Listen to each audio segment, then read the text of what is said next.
What's going on? It's been a little bit of a break since we last did an update. I'm at the showroom today and we're going to be taking the next step on the Monte Carlo. So I purchased a QA1 sway bar here. Now most of the time on the GM A bodies there are, on the lower control arms here and here, there's a couple of holes punched in. There's some holes punched here, but there's extra holes, and the sway bar will actually mount from one down across to the other without actually tying onto the axle here. So the sway bar that I've got here, this QA1 unit, it's going to be a little bit different. It will mount to the axle, but instead of mounting to the lower control arms, it's actually going to mount up to the frame. I'm not entirely sure where just yet. I did quickly glance at the instructions, but I haven't climbed underneath the car to really see all the specifics on everything. So anyways, that's what we're going to be doing today. I did a diff service, and just to be fun, I painted the diff cover yellow. This diff is not going to stay in here long term. I do have a 12 bolt that I'm going to be putting in. I've just got to get that all assembled and, more importantly, financed. But let's go ahead and start the process with the sway bar. All right, so the first step is we want to be under the car. We got to make sure that we get the mounting brackets on with these U-bolts. Now, you want to make sure you're not going on top of the brake line, so we're actually going to bend the brake line out just a little bit to sneak this kind of behind it, so we can rotate around. Do the same on the other side here. Okay, and then once we've got those on, pull the bar up, get the other bracket going here, and we'll see if we can get this all up, lined up there, and just enough to at least get one of these started, and then we can fiddle through the rest. It'll come with all the hardware you need. Just make sure you use a washer.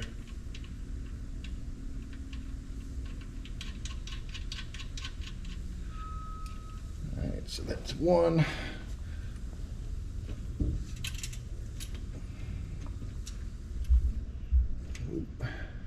Come apart a little bit there. Might have to loosen that.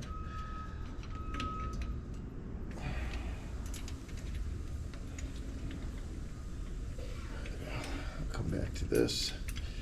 I'll throw the other side up.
Fight me, isn't it?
All right, now you want to leave these loose because we're going to have to line up where we're going to drill with the end links here.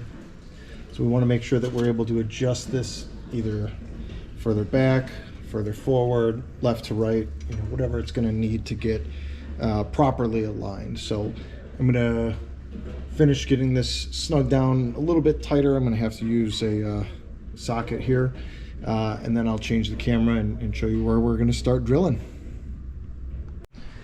Well, we ran into a little hiccup here. So I've got the sway bar.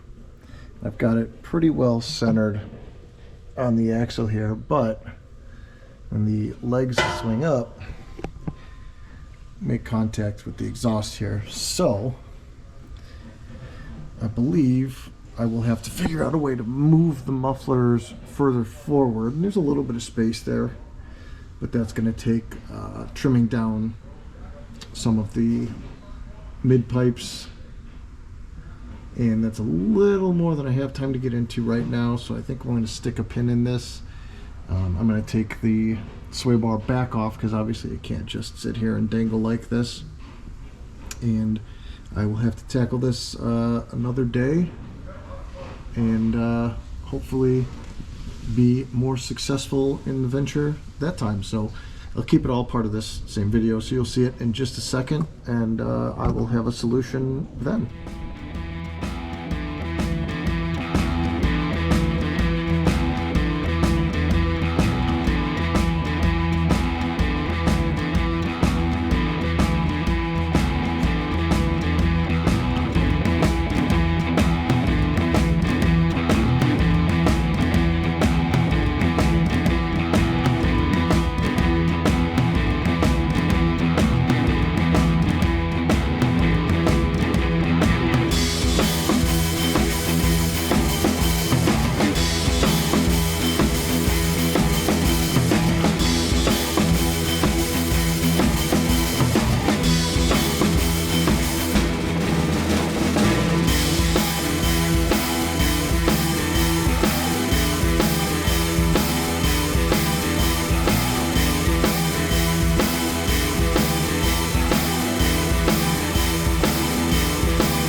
All right, so we're coming into the final stretch here. So the last bit is now we just got to connect the end links up to the brackets. I went ahead and snugged those up.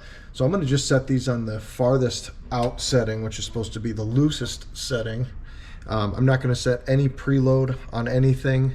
And then I'm going to go ahead and snug these brackets up down here finally once everything's kind of set up and centered how I want. So I'm going to go ahead and do that now.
All right, well, it's a couple days after I finished the sway bar install. You saw I pulled all the exhaust and everything off. I did end up throwing it all back on there. I just did it off camera because I just really had to adjust some stuff to get it going here. But I did have an interesting update. I was driving yesterday and the wheel fell off. You can see all 5 of the lug nuts, or the studs rather, just completely sheared off. The brake drum came off, so I'm gonna have to get some new shoes. These look like they're knock-in studs, so I'm gonna knock out what's left of the studs and just throw threaded studs in the spots there. The quarter panel got pretty well beat up, and I knew that there was filler in here, but I was hoping to just leave it alone, and now it looks like I'll have to do something about that. I found 3 of them in the road, and you can see it's just a clean snap. So that's fun. I'm pretty confident that these are the wrong lug nuts for this kind of wheel. So I will have to make sure that I get the correct ones. Brake drum's beat up a little bit, but inside the actual lining all looks okay. So I'm going to just reuse that, not worry so much about it. The back side of the wheel got beat up a little bit, but you know, nothing's broken, nothing's heavily gouged. The face of the wheel all looks okay. So just reuse that and not worry so much about it. But that's a fun little thing. So I'm probably not going to show any of that stuff on camera because that's whatever. I am going to replace the studs on both sides just so it's done and I don't have to worry about it. If these are not the correct lug nuts, I'm going to get the correct lug nuts and throw those on as well. So hopefully once that's all done, then I can take the car out for another drive and give some feedback about the sway bar. I can already tell that the rear feels a lot more planted. It doesn't squat quite as much. Before it would squat real hard in the back, and now it stays a lot more planted. So that's just a quick first impression, but I will see if I can get some footage of actually driving it. Might be in a couple weeks, but I'll throw it all on this video and then we'll see how everything looks. All right, well, it's a few days later. Actually, it's a few weeks later. I've been kind of busy, so I haven't really done a lot of the filming side of things, but I have been doing a lot of work on the car. So you can see I have it here, and actually I'll go back to the other side here, and you can see, for the eagle-eyed viewers, you may have seen it already, the back of the car is sitting quite a bit lower now. So I did a couple of things. One is I did replace the rear axle. It was a GM 10 bolt 8.2, very weak. It is now a 12 bolt, probably not going to show very well. I also added coilovers. I did have to adjust the sway bar a little bit. I've got the tubular control arms. Lowers are from UMI. I don't know if I'll be able to get to the uppers, but the uppers are BMR. I also have a strut tower brace. So just kind of tying everything all in together. I really just wanted to get rid of that wheel hop. I did not want my lugs to come apart again. I think I already showed a little earlier in the video, but you could see it just completely tore up the quarter panel, which, whatever, I mean, it's all Bondo here anyways, but still not great. It looked okay, now it doesn't, so that's, you know, is what it is. But anyways, I've been kind of grinding through, trying to get ready for the power tour, which is as of now in a couple of weeks. So I'm gonna try and film that. I'm gonna kind of transition away from a lot of the how-to stuff and maybe just turn this into kind of a vlog of odds and ends on the car. There's still a handful of things that I do want to get tackled before actually leaving for the tour. One of the primary things is I don't have any carpet in the front of the car. I have it in the trunk, but I haven't put it in because I do need to fix these holes that are in the floor. So I've got the floor pan, that's going to get done.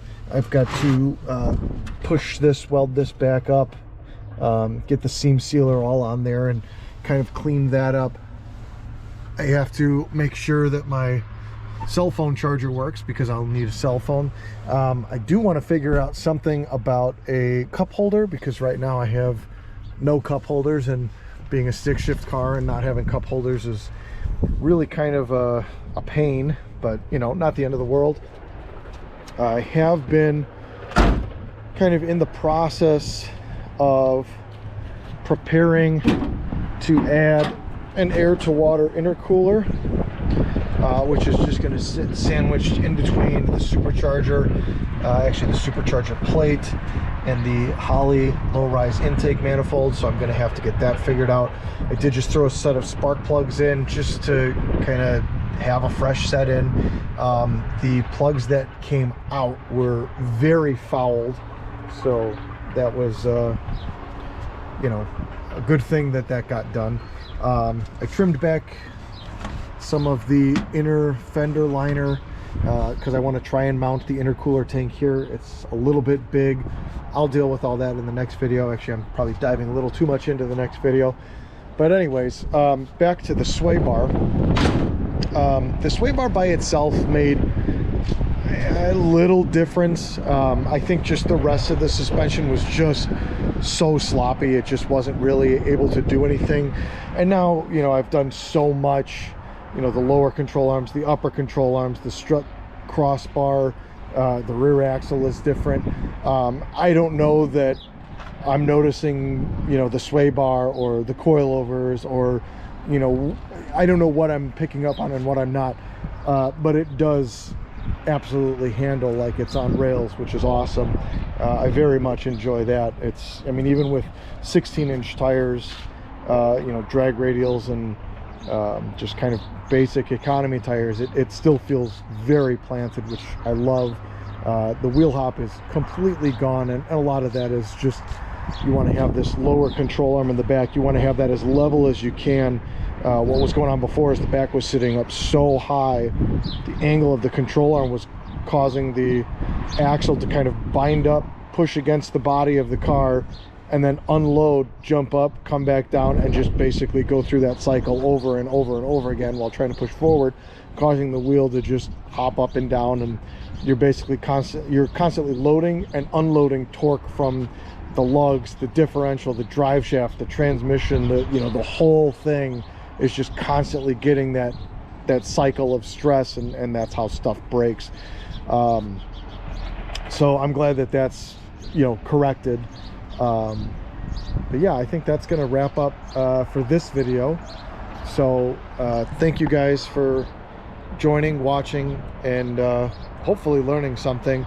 As I said, that's going to be, I think, the last how-to video, because it just is a lot easier to show as I'm doing things without taking the time to break down and explain what's happening and when. My time seems to be getting smaller and smaller that I have available to dedicate to these kind of things. So anyways, thanks for joining, and we'll see you on the next one.